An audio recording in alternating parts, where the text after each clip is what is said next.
Greatly appreciate the opportunity to be before you today to discuss and provide an overview. We're going to try to go through this briefly because I know there's been a lot of material that's been out in the public regarding this, but we will provide an overview of the once-through cooling implications for Department of Water and Power, our plans associated with that. And I think it's important to note that I think that this issue has, while it's been around for a while, has received, I think, too little notice. I think it hasn't quite been as fully appreciated of the importance of this decision and this action as certainly we appreciate at the department, and hopefully we'll get a chance to shed a little bit more light on that today. I think there's not been a sufficient understanding of just how critical these coastal power plants are and the implications of what we need to go through to meet what we support doing, and that is in totally eliminating use of once-through ocean cooling at these plants. So we'll go through a bit of that criticality, why we propose the complete elimination, at least based on current technology today, and what are the processes that we need to go by to make this happen, the time frame that it requires, what we need to do to maintain reliability as we go through that. And you had also asked for some information on cost and financial implications, rate considerations associated with this. We'd like to point out, I know that you had requested some information of CLA on CIO on this, and we had been providing information, trying to get some updated information to them, and I would note that I think it was only Monday that I was able to get some information to Olivia for her review on that. So to the extent that that's made it difficult for them, I would say that's on me. That's occurred. With that, I'd like to turn it over to Aaron Benjamin to start this review. Good morning, Aaron Benjamin, Senior Assistant General Manager. And just to put it in context, the power plants, the facilities we're talking about today are the three coastal facilities that LADWP is in charge of, and it provides energy, about 39% of our capacity for the city of LA, about 22% of our energy comes from those three facilities that we're going to talk about. So the total units that are impacted by this policy is 9 units that we will go through in more details. Just to kind of go through the agenda of what we're going to cover, we'll cover the basics of what once-through cooling is and what it means to us, some of the rules that we have to explore, and some of the implementation plan and the technology and the schedule, and kind of go through the reliability, the details for us to make sure that everybody knows about our plans on how we're going to implement this and some of the challenges that we have ahead of us. So with that, I'll just give a brief summary of what a balancing authority is and what the roles and responsibilities of each of these entities that make up the California utilities and on a large scale the Western grid. To keep the grid reliably operated and taken care of. So LADWP is the balancing authority for the city of Los Angeles. Also city of Burbank and Glendale are part of our balancing authority. We covered the city of LA, and we covered the portion that is in the north of us, the Owens Valley, the cities of Bishop, Independence, and all those towns along the aqueduct that we have. So with that, on the right-hand side of the slide, it shows the rest of the resources that LADWP has coming into the city, and that shows all the resources that we have in Delta, Utah, in Arizona, the nuclear power plant in close to Phoenix, and also all the aqueducts that come into the city of LA and the transmission systems that we have coming in our territory.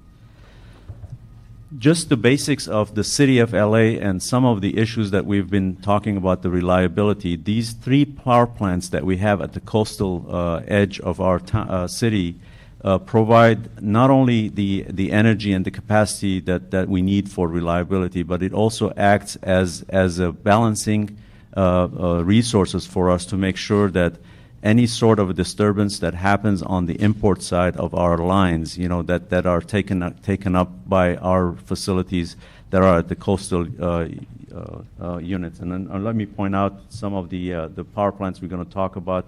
Scattergood, close to LAX. We have the Harbor Generating Unit, and then the Haynes, which is in the Long Beach area and the south end of the city. Just to go through the percentages that we talked about, the 40% of our energy and the capacity comes from the south end, 60% coming from the north end. These units are essential for the reliability of our grid because of the dense population that we have and the way we move energy in the city. These are critical, and in a way, the existing transmission system that was built in the city of LA doesn't allow us to move energy from the east side to the west side because of the restrictions that we have in the existing facilities.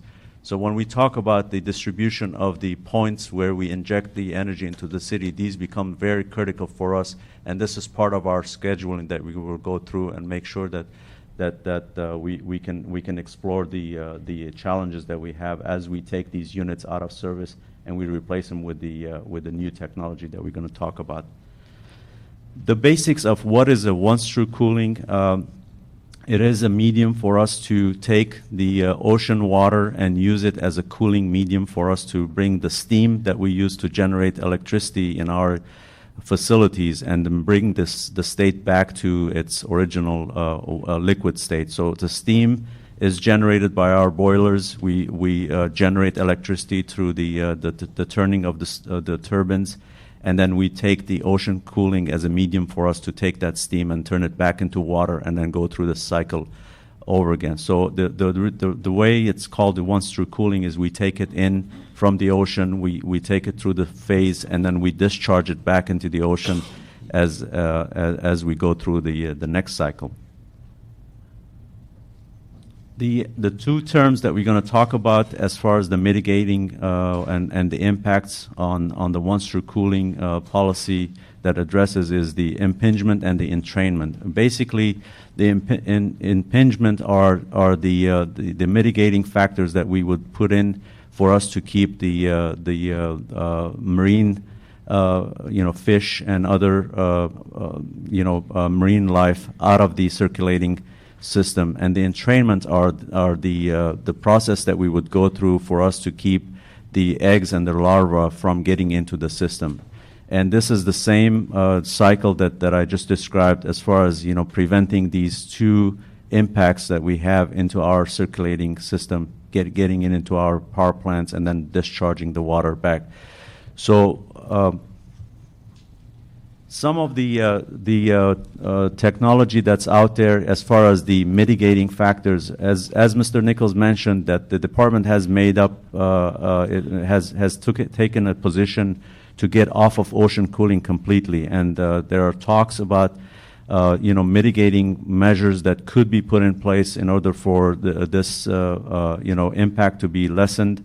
And some of the technology I'm going to go through, and I'll show you a screen that is possibly could be used, and a decision why we came to the conclusion that getting off of ocean cooling is the right decision for us to do, because we don't think, as the department engineers have looked at the practicality of having this technology deployed out there. This is not a right way for us to do this, because we don't know, number one, is that it meets our reliability requirement. Second, we don't think the technology is out there right now as we know it that will work. What I'm showing here is a 0.2 millimeter screen that needs to be in place for the impingement and the training to be mitigated, and from an operational perspective, having these screens in there, from a reliability perspective, we don't think that it will do a job when we call the units on, that we don't think that we could get the units to be fired up reliably. The picture that you see, Madam Chair, in front of you is a wedge, cylindrical wedge structure that is one of the ways that could be, if the technology was available. We don't think that this will work, but just to give you an idea, if we had designed this structure in the harbor facility, that we would put 1.5 length of a football field lined up with these cylindrical structures that you just saw on the bottom of the ocean for us to make the structure to take the water into the facility and go through the cycling. That will create a huge problem for us operationally because we have to maintain these wedges and we have to keep them clean in order for the water to circulate properly. The other thing it will do is because of the situations of the power plants that we have, that these structures will, in our opinion, will create more of an environmental impact than it would help in the problem that we're trying to solve. This is another aerial photo of our scattergood generating unit. It shows you the magnitude of the structure that has to be built on the floor of the ocean in order for us to experiment with this technology for mitigating what we just described. What you saw, the mesh that you saw, is a pictorial of, and it's magnified 1.5 times, and it shows you the fabric that has to be made to keep the entrainment and the impingement out there. And then the 0.5 stainless mesh is what we have right now in our system, to keep the particles out. I think it's important for us to go through some of the schedule that we've put in forward, and what I'd like to highlight, Madam Chair, is the timeline between 2016 and 2021 and what the department is going to be planning on doing. And in front of you, you have the schedule that I'm going to go through. And just listing, we have listed every unit that we are going to repower in that schedule. And I'm just going to focus on the years of 2016 to 2021 and list the programs that we have in place for us to make sure that the reliability is maintained. Number one, what's happening in our system during those times. So right now, the first bar that you see out there is the Haynes Unit 5 and 6 that we are under construction right now. That's a $700 million repowering project that we're going through. We're in the grading phase, and that project will be in service by 2013. With the next one being the largest unit that we have in our system is Scattergood 3, which is going to be in service by 2015. So between 2015 and the next repowering that we have in there is Scattergood 1 and 2. The department is going to go through massive reformulating our power system, which includes the substation automation, which we're deploying technology for us to control our substations and our transmission systems. We're going to be upgrading our distribution system. We have the 10-year transmission plan, which includes a major transmission buildup in the Tehachapis to our system. That's a $200+ million worth of transmission that we're going to put in, which taps into the renewable resources in the Tehachapis for us to bring the renewable energy in. We have the smart grid deployment that we have, including the demand response that we have to put in place to make sure efficiency and demand response is rewarded properly and it's integrated into our system. We have the distributed generation, the feed-in tariff program that we are going into the pilot phase, and we're talking about learning more about how we can expand that program. We have the solar incentive program. And a couple of the large initiatives that we have in front of us between 2015 and 2021 is the coal replacement for Navajo, which is the contract is 2019, but we're contemplating on getting out earlier. So that's the period where we have to figure out what resources are going to be replacing it, at what point it's going to come to our transmission system, bringing it to LA. And also, lastly, is the renewable energy going from 20% to 33%. That is a massive buildup that we have to go through. And as you know, the renewable energy is where we have to take the power plant to the source of the fuel, meaning that our transmission system and our distribution system has to be beefed up for us to make that program work. For that, we're going to be adding 150 additional turbines that we have to acquire. We have to go into a geothermal exploration and development, and we have to put 10,000 acres of solar panels out there to bring in the energy that will equate to 33% renewables.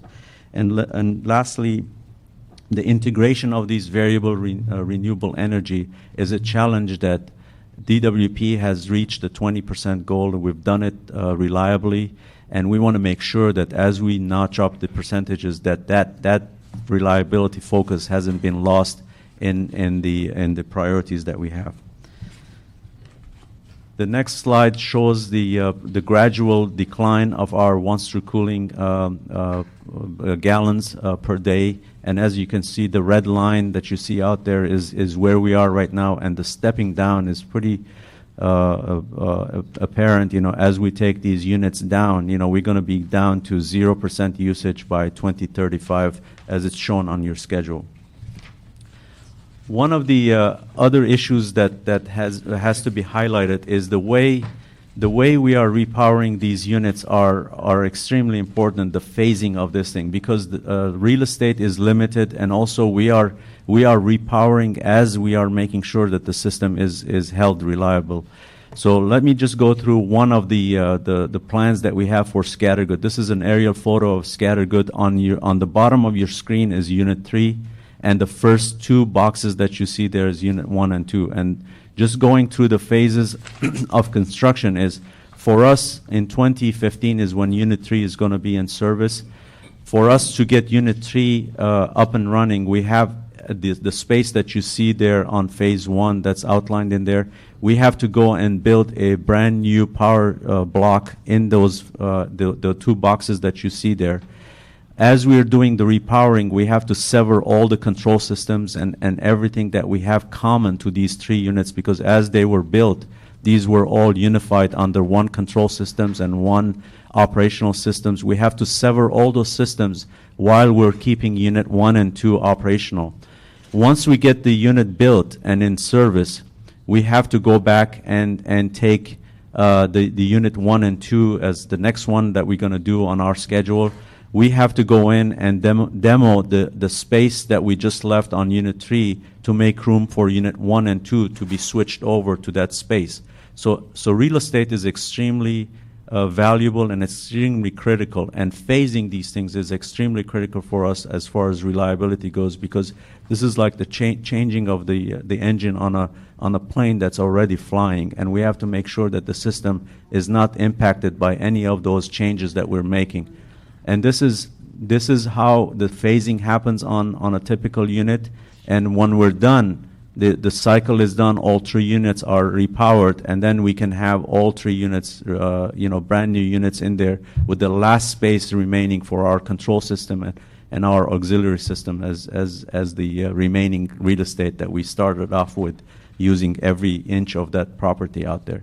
The same thing that you have in your PowerPoint presentation is true for Haynes. This is the sequencing of Haynes and how we are switching between the build-up, the demo, and the repowering of these units. And you can see the complexity of how things have to happen in the field in order for us to keep the system reliable. As I mentioned, these units are extremely critical for us to support the city, and we don't want to have these units out of service until we have the new units on and operational.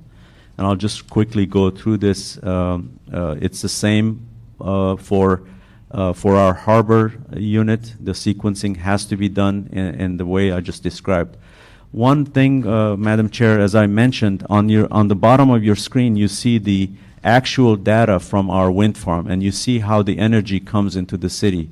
When the city wakes up in the morning, the curve that we see is a very smooth curve coming up. Energy is something that we check every 4 seconds, to make sure that our supply and demand are met. For us to integrate this kind of variable renewables coming into our system, we need to have these state-of-the-art units that can come out within 10 minutes and be following these loads to make sure that we are integrating it properly. So I kind of mentioned everything else we have to do, but this is a critical point for us as we go from 20% to 33%, making sure that our transmission on our stations are up to speed as far as the reliability goes. And I'll turn it over to Mr. Nichols to cover the financials. Thanks, Aram. And just as another point on what Aram was saying there, going from 20% to 33% is something that utilities haven't done yet, certainly in California, at the scale that we're at. So that's making that transition at the time when we're trying to then also make these major changes to our critical resources is a issue unto itself, and that reliability issue in of itself is what drives our schedule. But you had asked for some information about the financial implications of our schedule as we have proposed to the state board versus a 2020 compliance. And it's a little bit of a complicated figure, but this shows the annual cost from now through 2035, 36, on cost for all of our annual capital costs. These are millions of dollars per year. So this is $1.5 billion per year line right here. So this includes our capital we require for operations, for other infrastructure, a major portion that we continue to need to do each year on power reliability, our energy efficiency capital, gas drilling for natural gas that we need to do, our renewable energy as we ramp up to get up to that 33% by 2020, our other resources that we need to do in our overall resource plan. On top of that, then, is this blue line is the annual capital requirements associated with the once-through cooling on our schedule as we have planned and presented right now before the State Water Resource Control Board. This period here is the period of major significant difference and of importance to us as we start looking at the prospect of, if it were even physically possible, what would it mean if we did this at 2020? And this also reinforces what Aram just went over, and that is these are all the types of things that we're trying to get done during the 2016 through 2020 period to meet our other requirements associated with changing our resources, excluding the requirements that we have to do with once-through cooling. So when you take a look and say this then is just simply looking at those same requirements. All of these other requirements here are the same. This says what would we be looking at if we had to do, if it was physically possible, which it's not, but if it were physically possible to reliably make this conversion and get it done by 2020, what would it cost? And this adds on all of those costs that we're seeing out here get incurred during these periods of time, ratcheting up some significant costs all at the same time, frankly, all at the wrong time for us from a financial perspective. So comparing these two, there's just some key factors here that I want to point out, and that is you asked what were the financial and rate effects if we were to do this more quickly. On top is our annual, by the key period of time where, going back to that earlier table where things are different between the two, is 2015 through 2020, basically, 2016 principally. This is the 2030, our plan as proposed, what the average system rate per kilowatt hour would be, what that average rate increase would be. And the number on here is like capitalization factor, and that is we have a goal right now today of everything that we do that we have to spend capital dollars for, we try to keep within no more than 60% of that being debt. We're bumping over that in years as we go right now under our plan. We're nervous about that as it is. We're concerned about what effect that has on our ratings going forward, our bond ratings going forward.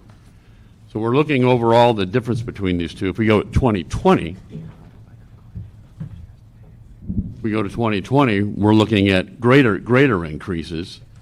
We're bumping up even higher on our getting over even more over 60% capitalization. The key point is the difference between these two is an incremental average for those key years of another 1.6% per year each year.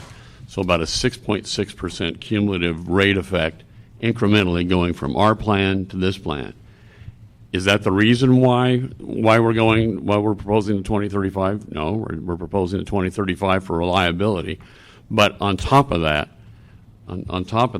these are the types of increases we're seeing on top of other increases that we're already looking at for all the other reasons in terms of meeting our reliability improvement program, our renewable energy, our energy efficiency, and neither of these items include the incremental cost of the early elimination and replacement of our Navajo coal plant. So that would be on top of that, and it would be, again, back in this same period of time.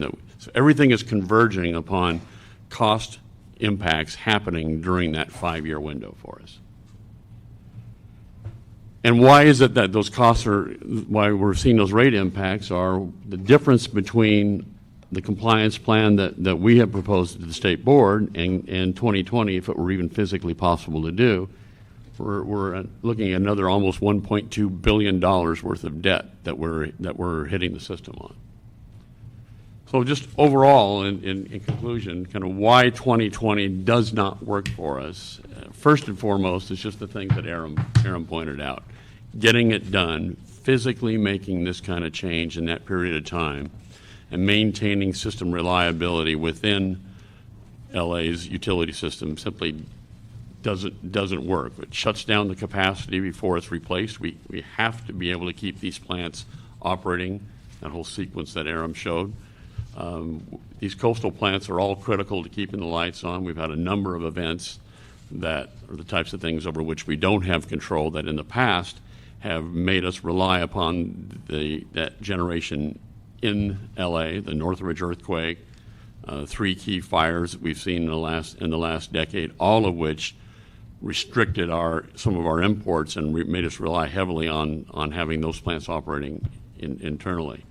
But on top of that, just financially, the costs of 2020, if it were possible, just hits us absolutely at the wrong time in terms of making us take equipment out of service and replacing it long before its commercial life, hitting our debt costs at the wrong time, and then having that cumulative about over 6.5% rate effect over those years.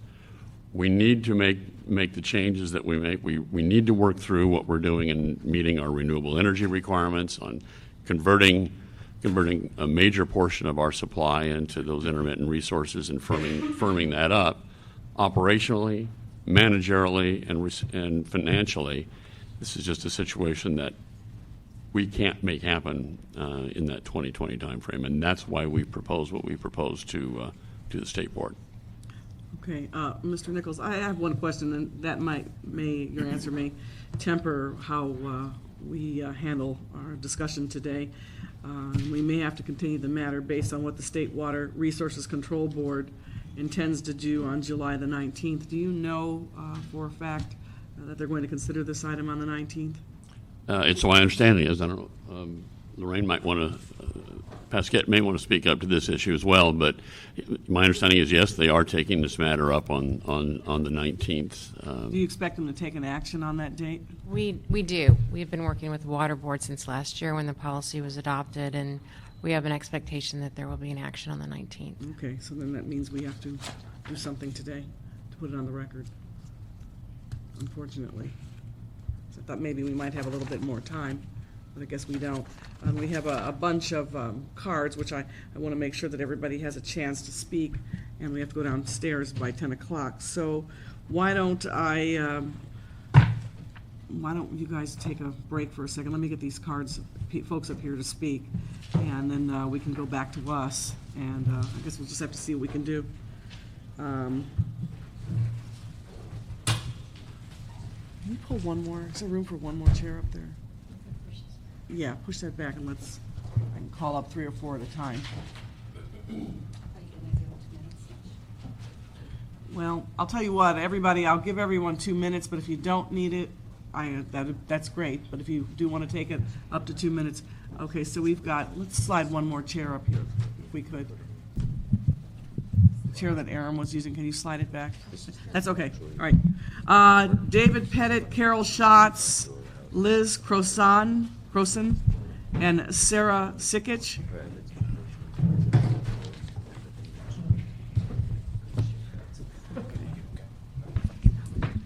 Okay, Mr. Pettit, why don't you go first?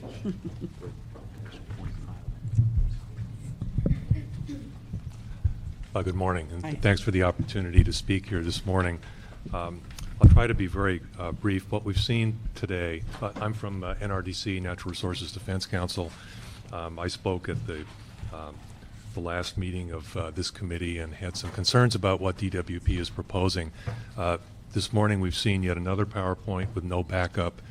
I really don't know, as I sit here, whether this the delay that is being proposed is justified or not. I don't think we can tell, given what we've seen this morning.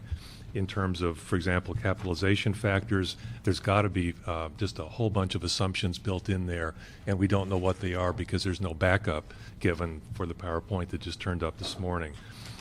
In terms of reliability, system reliability, it's interesting to note that the interagency working group that worked with the Water Board and SACWIS up in Sacramento, their conclusion was, and I'm reading from their staff report, system or local reliability concerns need to be demonstrated to justify a change in the compliance schedule. And in particular, they criticized DWP for not analyzing alternatives to building or rebuilding these power plants, such as distributed generation, combined heat and power, and energy efficiency.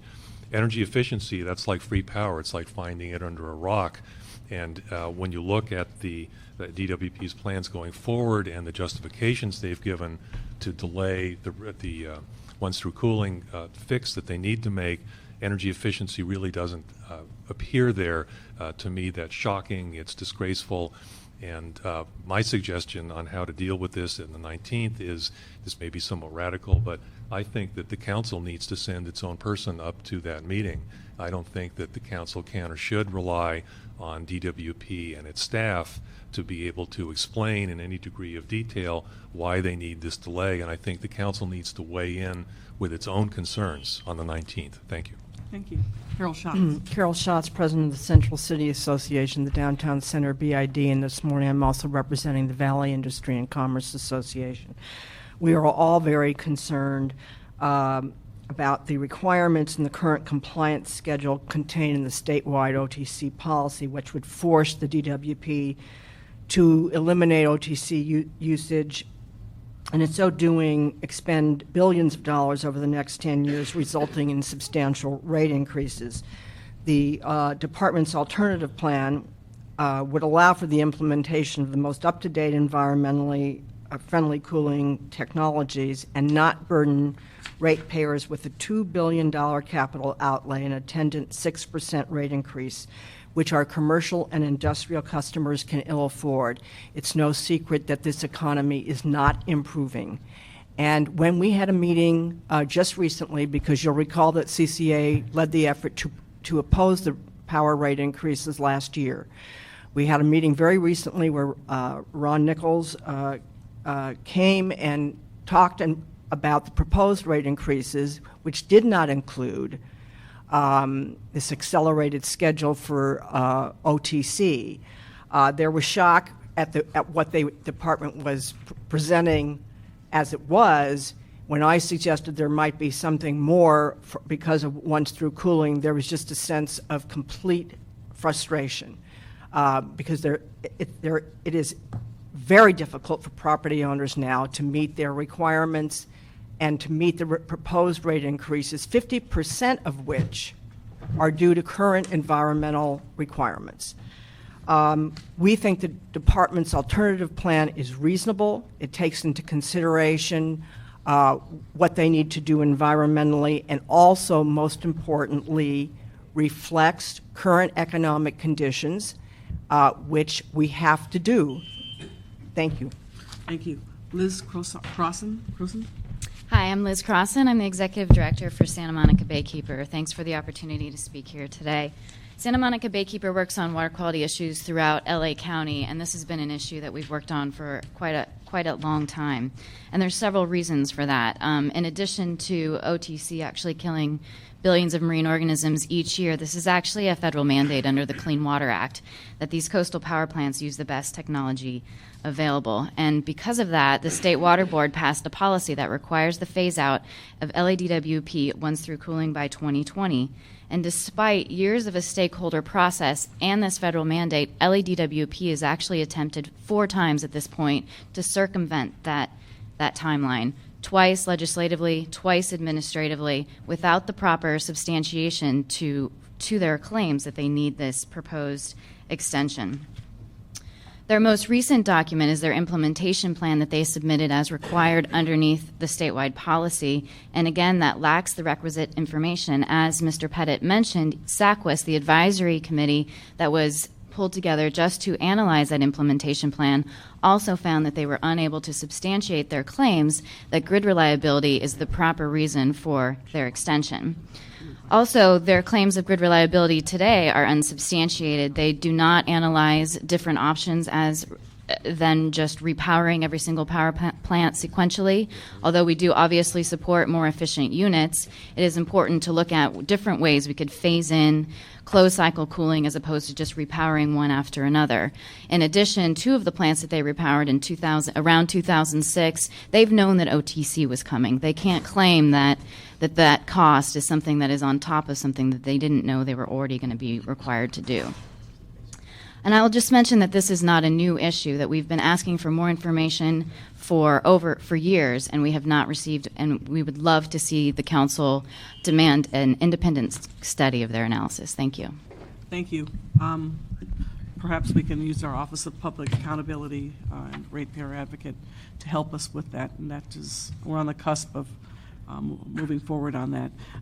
Sarah Sikich, and I can't read this writing, but it looks like Connor Evers. Is that Connor Evers? It is. Okay. And then Jessica Duboff. Is Jessica still here? Come on up. And then Dr. Williams. Thank you, everybody. Okay. Great. Okay. Okay, Sarah. Good morning. My name is Sarah Sikich. I'm the Coastal Resources Director for Heal the Bay, and I've been working on this policy for the past 6 years, and it's been going on beyond that because I started at Heal the Bay at that point. I'm here just to echo the comments that were previously made by Ms. Crossan and Mr. Pettit. The statewide policy on once-through cooling has been carefully crafted with dozens of public workshops and hearings to shape a policy that's compliant with the Clean Water Act, protective of marine life, and protective of grid reliability. After years of development, the State Board adopted a moderate compliance schedule that took into the stakeholder concerns that were brought forth by the environmental community, by generators, and by the other agencies such as the SACWIS group that reviewed the policy. I, too, have been disappointed in the lack of information provided by LADWP regarding the compliance strategy alternatives and the information provided to request over a decade-long extension to this policy. Adequate justification has not been provided for this 15-year extension request. The plan has a compliance schedule that doesn't really address why there may not be more overlap that could be done to the different tasks that may get to the point of full compliance, different alternatives such as those that Mr. Pettit brought forth, and also those grid reliability concerns. Also today, you heard concerns about space constraints. A separate study conducted by Tetra Tech in 2008 before the Ocean Protection Council did not find space constraints to be a concern at these power plant facilities. So more information to support the conclusion of LADWP that there are these concerns would be very helpful in evaluating whether or not their request for extension is feasible. So I really encourage you to look at this independently and potentially send somebody up next week for the meeting. Thank you. Mr. Evers? Yes, Connor Everett, the Southern California Watershed Alliance and the Desal Response Group. I'm not actually an ocean or coastal person. I got sucked in by these intakes. I'm actually a fisherman who grew up on the piers in Santa Monica Bay fishing, have noticed over time the loss of those fisheries. I have worked on ocean water desalination. I'm glad the city's not doing that. It makes no sense. However, this allows other entities with this extension. My greatest fear really is that I would be David Freeman's age before this gets implemented. And we've been talking about this for a long, long time. You take 100,000 fish eggs and larvae and plankton, that equals one adult rockfish. That adult rockfish takes 27 years for sexual maturity. That's 127 years before we start the recovery on what we call Boccaccio red snapper. That's a huge impact for people who fish, but there are alternatives, and it's not these wedge screens, which Redondo Beach tried with West Basin, and it actually dissolved in salt water. This is a freshwater solution.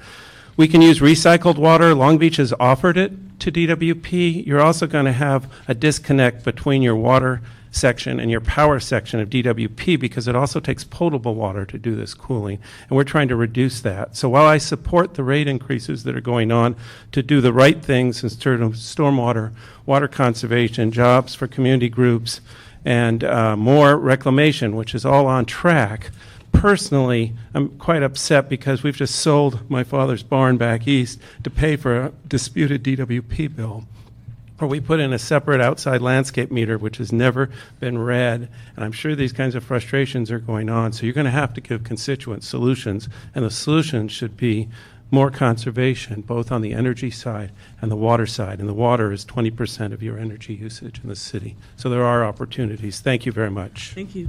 Jessica Duboff? Thank you. Good morning. My name is Jessica Duboff. I'm here on behalf of the Los Angeles Chamber of Commerce.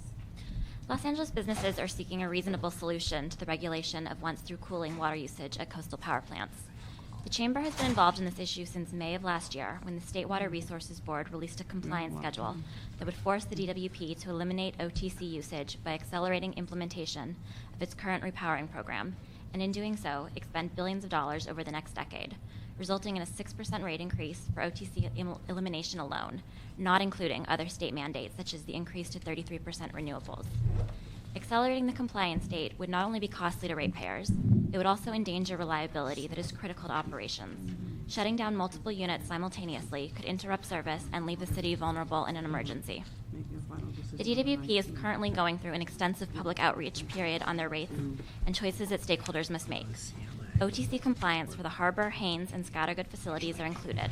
Forcing the DWP to accelerate that schedule means many other environmental and infrastructure initiatives will not be feasible while keeping rates realistic. In this economic climate, neither businesses nor residents can afford needlessly higher rates when a viable alternative exists that can achieve the stated environmental goals. Many costs are unavoidable. This is one decision where we can balance environmental protection with economic and public safety considerations. Thank you. Okay. Also, Jonathan Bishop from the State Board is here. Okay. Yeah. Thank you. Dr. Williams and Jonathan Bishop, you're here from the State Board. Yes, ma'am. Would you mind coming up and saying a few words? Thank you. Dr. Williams? Yeah. Dr. Clyde Williams, El Sereno, Northeast LA, also North LA 32 Council, EWP liaison. This is very frustrating. Number one, you couldn't even see some of the slide legends. Number two, meaningful public comments requires information before we're given a presentation, which includes huge amounts of rate increases and huge amounts of greening. So this is a lot, actually the information is more important than some of the rate presentations. However, here's the problem. It's too late. What are we asking for? We're asking for the regional board to give us a variance. Where were we when this law was being made? Where was DWP when this law was being made? Didn't they know it was coming? Did they prepare for it? Was there a strategic plan element that addressed compliance of green solutions versus cost to the ratepayers? I'm a life member of the Sierra Club. I am also in the neighborhood councils, and it's a constant fight. Those people over in the Sierra Club are raising our rates. But here, there was no information provided before we were handed this element. So how can we prepare meaningful public comments? I would hope that all of the presentation will be available online through DWP, but it wasn't on Friday that I know of. So we're having a problem. I would highly recommend that you not pass it, that it doesn't become a consent item, and that it goes to City Council where people can make meaningful public comments on the character of this, both the green side and the money side. Thank you. It will be going to City Council, and it's not a consent item. John, before you speak, there's a person here who put in a card. I'm not sure if it's on 2. John Steinbeck from Tenera Environmental. Did you want to speak on 2, or did you want to speak in public comment? public comment? No, sorry, I think on this one. Okay, you want to do it now? Hi, I'm John Steinbeck with Tenere Environmental. I've been involved in most of the studies at the power plants in California over the past, actually like 35 years. And the contrary to some of the statements made by environmental groups, there's really a lack of any real strong evidence that once-through cooling is damaging fish populations. I was just reading before I came over here a report from 1940 from LA Harbor, where it states that there was few, if any, fish in LA Harbor. Well, water quality has improved considerably since then, and now there's thriving fish populations in LA Harbor and actually other locations where there are power plants, including in Carlsbad and South San Diego Bay, where there's potentially, I would have expected large impacts to occur. One of the things that's kind of overlooked here is that during this interim period, LADWP is paying money into restoration funds and this restoration could potentially provide much more benefit to fish populations than the elimination of once-through cooling. So that's one of the things that could be a real benefit over this kind of extended period that they'd be allowed. I guess that's about. Thank you.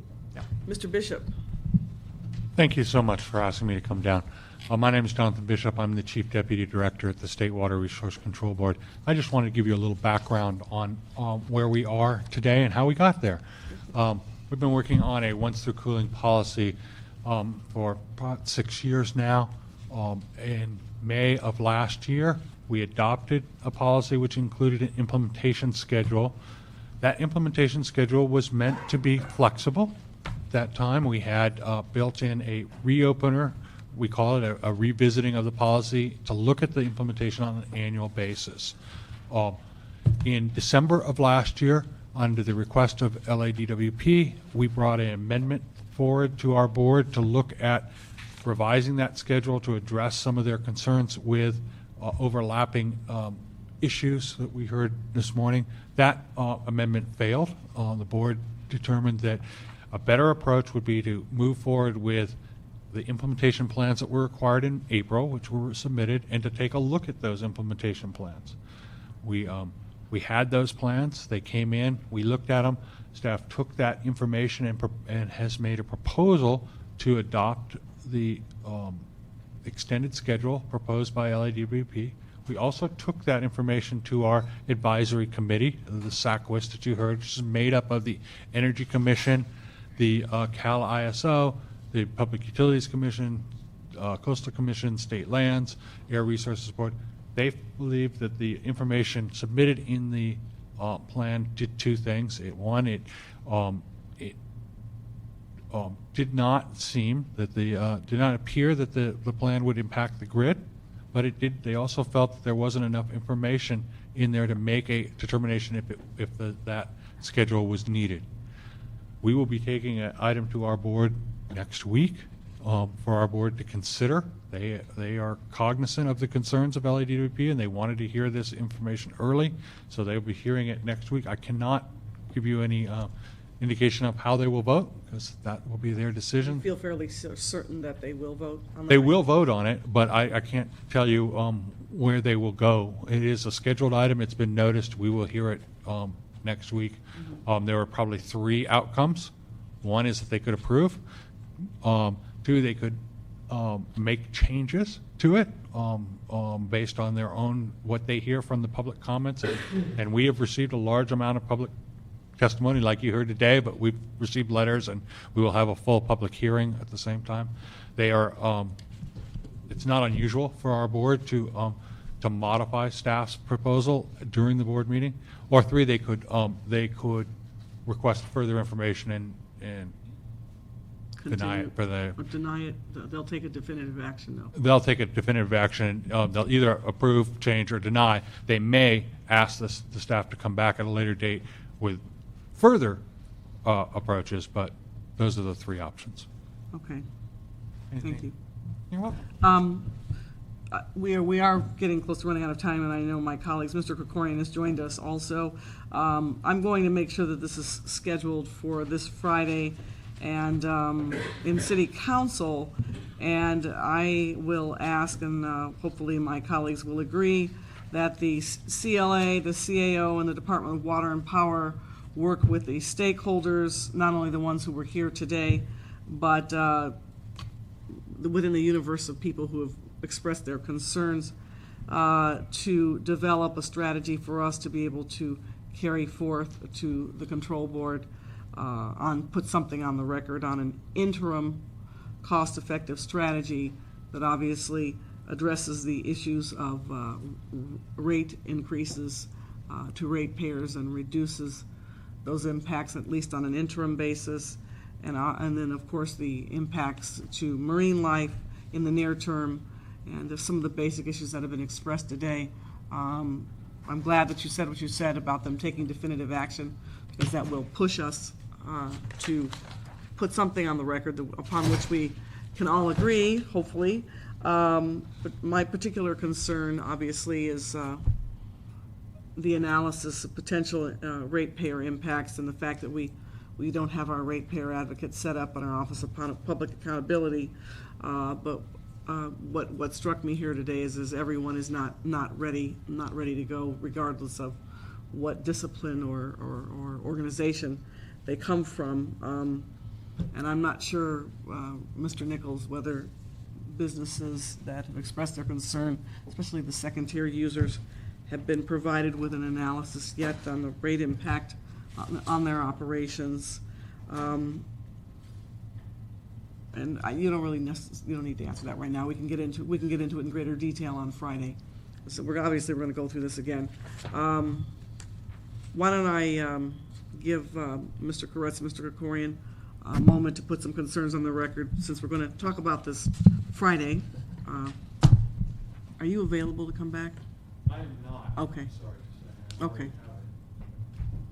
All right, well, we have your comment for the record, and the CLA can certainly convey that in staff presentation at the table on Friday. So I appreciate it. Mr. Koretz, did you have any comments? Yeah, I assume we don't have time for answers, but I'll just ask a few Put them on questions. the record, so deal with it on Friday. Number one, from an economic point of view, has anyone reviewed the costs in terms of the reality of our current economy, or was the scheduling by 2020 based on the economy as it was prior to our dramatic downturn? Number two, for DWP, environmentalists and others insist 2020 would be easily met, or at least could be met. DWP says it really couldn't be done as a practical matter until 2035. Is there a middle ground there? Because that seems to be a pretty divergent set of years. Could it be done as a practical matter in a shorter period than 2035? Conceding that 2020 might be impractical. And again, I met with DWP folks about this. It seemed pretty reasonable that 2020 was too tight a timetable, but I don't have the technical expertise to judge that. And I'm not sure that we had clear enough backup to make that decision. So if we could get clear, simpler, but more extensive documentation, that would be helpful. Also, there wasn't much conversation about whether there are technical alternatives, whether there's an anticipation that alternatives could appear in the future, where this could be done rather than having to take the expensive route that we're taking of eliminating the once-through cooling process. Is there a way to replace ocean water with recycled water rather than eliminate doing these dramatic, very expensive changes? Could we do more in conservation, and how would that impact what our plans are? And then one of the comments that was made at the end, this is obviously a very expensive process.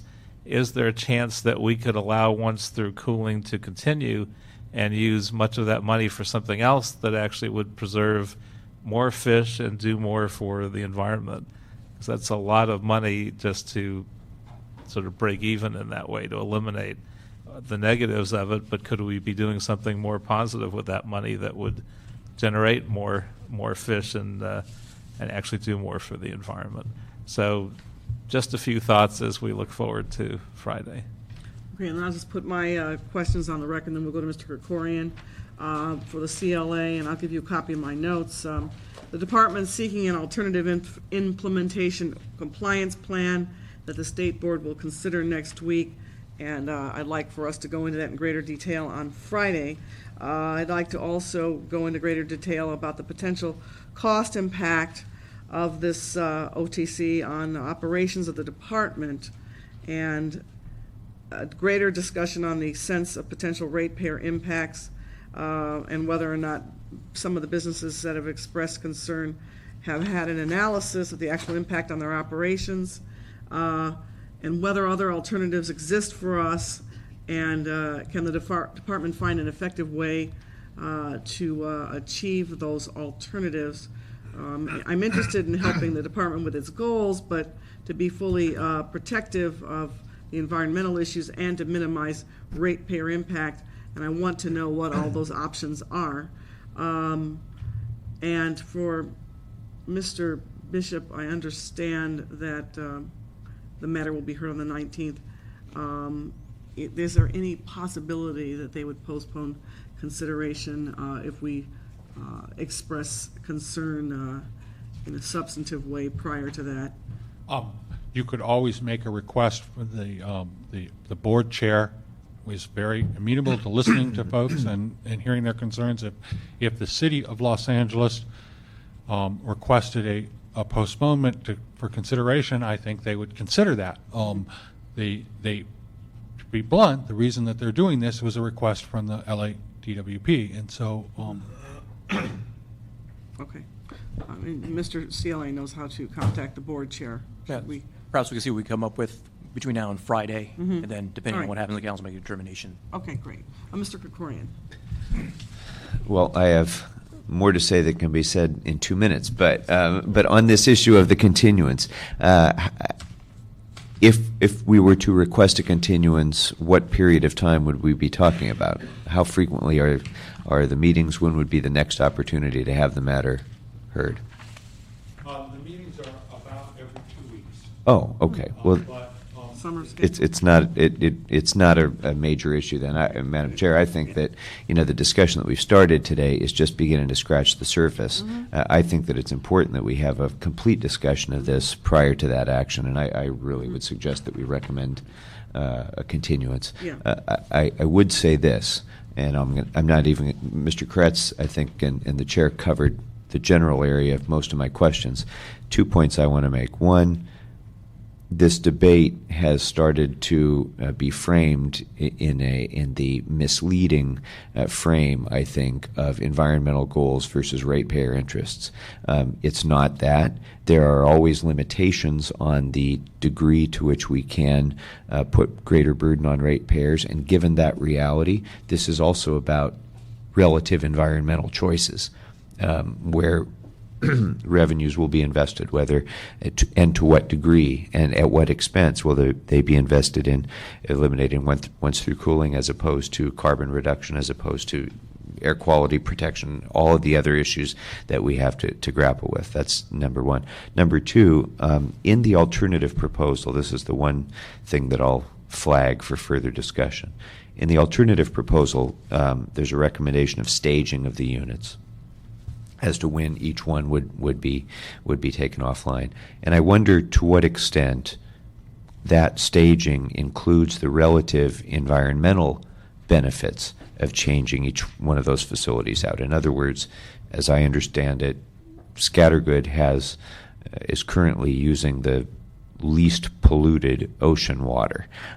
So would it make more sense to prioritize Scattergood over the others on the theory that it's having a greater environmental impact right now? I don't know if that can be done within the constraints of system reliability or not.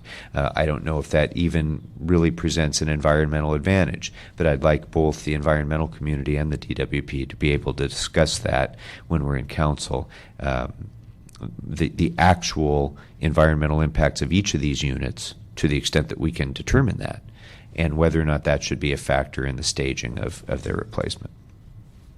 Okay, thanks, Mr. Krikorian. So we will move this out of committee with the understanding that we will discuss this in detail, and the department has our concerns on the record, so we'll have a more full-bodied discussion in council, and my objective on Friday is to have this discussion and then get a resultant position from the city council to be able to present to the board and to request a continuance. Do you have a summer schedule where you reduce? We do, but, we meet at least every month, Mhm. but they're scheduled every 2 weeks. I think we have the one meeting in August that is canceled. Okay, most people do that, so, all right, so we've got a little bit of time, and, So we'll move forward the motion as is Yes. with expectation. If we come up with something, we'll come in with an amended motion for the committee to consider introducing, and you can make a decision at that point. great. All right, thank you very much, everyone, and hopefully we'll see some of you on Friday. If not, we have your cards and your positions as part of the official record, so I appreciate you're taking the time to come down. Oh, public comment. Yeah, let's go back and revote item 1. No, is there no objection to item 1? No objection. Okay, before everyone goes, this is the time for public comment for items that are not on the agenda. Anyone wishing to come forward should do so at this time. Otherwise, the meeting is adjourned. Thank you.